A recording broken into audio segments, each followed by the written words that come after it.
Like The Simpsons to Fox Networks, SpongeBob SquarePants is a staple to Nickelodeon to the point that it still airs to this day. As you'd expect, there have been many video games based on the license, but perhaps the best, I think, are the platformers developed by Heavy Iron Studios, whose first release with the lovable sea sponge was Battle for the Bikini Bottom for 6th generation consoles, while my own first experience with their SpongeBob games was their following game based on the movie. As of today, we're talking their last SpongeBob game, which is based on the Truth or Square special.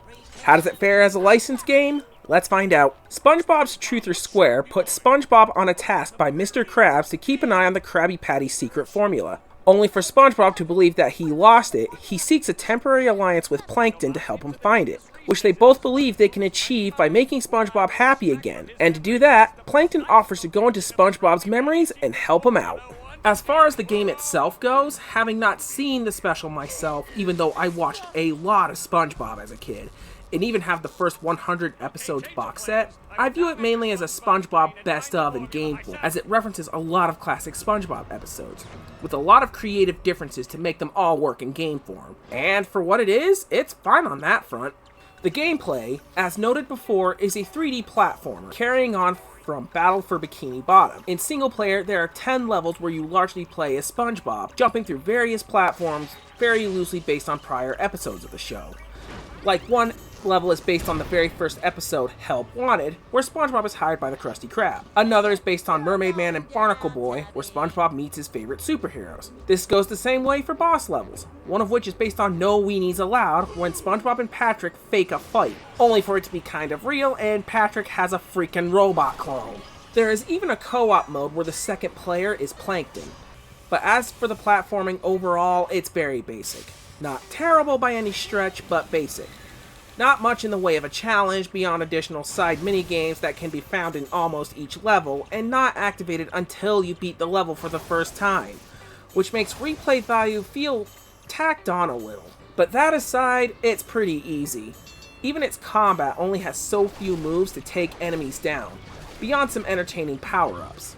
Especially ones that make him temporarily invincible with friends like Patrick as he swings SpongeBob like Mario with a hammer and Donkey Kong, Squidward and his bad clarinet playing shooting projectiles, and Sandy spinning like a tornado. That said, there is diversity in the levels, as SpongeBob will occasionally either slide with his long tongue, using his natural absorb abilities to douse water for a new platform, or roll on a round bomb to destroy a spot he needs to go further on. Now, as for the visuals, and it definitely looks like high-resolution game from Generation 6, cleaned up for the Xbox 360, and further cleaned up if you played via backwards compatibility on Xbox One.